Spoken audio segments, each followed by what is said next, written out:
3 avantages à fixer des limites dans vos relations avec les autres. Tout le monde a besoin de limites saines dans sa vie professionnelle, relationnelle, physique, spirituelle et professionnelle. Mais la plupart des gens n'en ont pas. La plupart des gens dépendent des expériences, des attentes et des opinions des autres pour leur dire ce qu'ils doivent ressentir, ce dont ils sont capables et ce qu'ils méritent. Alors, que sont les limites ? Le docteur Henry Cloud, psychologue et auteur à succès, définit les limites comme étant des espaces qui marquent une limite de propriété visible à laquelle quelqu'un détient l'acte. Les limites de propriété sont identifiées par des clôtures, des drapeaux, des portes et des panneaux. Nos limites personnelles doivent avoir la même précision et la même clarté. Il existe 4 types de limites. Il y a la limite relationnelle qui rapporte aux désirs, aux besoins et aux valeurs que nous détenons pour être en relation avec les autres.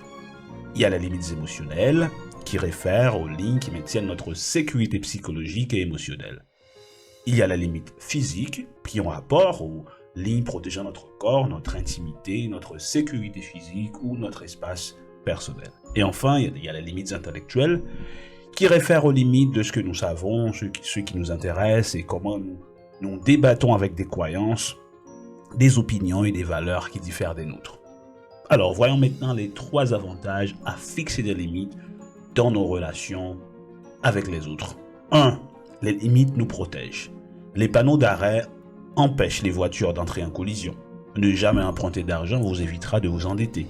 Ne pas tolérer les abus physiques ou émotionnels parce que vous valez la peine d'être en sécurité dans vos relations vous donne une direction lorsque vous savez qu'il est temps de mettre fin à des relations nuisibles. Les frontières nous gardent physiquement et relationnellement en sécurité, ainsi que sur la même longueur d'onde avec ceux de notre écosystème. 2. Les limites nous donnent la paix et la liberté.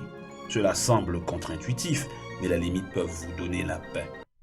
Elles vous aident à dormir, elles vous aident à rester discipliné et en sécurité, elles vous permettent d'être patient, gentil et clair lorsque vous prenez des décisions. Elles aident à définir les choses que vous pouvez contrôler et les choses que vous ne pouvez pas contrôler. Lorsque vous vous autorisez à ne pas porter les problèmes, les drames, les bagages émotionnels ou les attentes irréalistes des autres, vous faites l'expérience de la liberté. Vous réalisez que vous n'êtes responsable que de vos propres sentiments. Vous n'êtes pas obligé de prendre la charge de tout le monde. Lorsque vous choisissez de ne pas accepter la toxicité ou les abus, vous avez moins de poison relationnel qui coule dans vos veines. 3. Les limites nous aident à grandir. Se défendre peut être très inconfortable. S'affirmer peut donner l'impression d'être agressif. Mais devinez quoi ?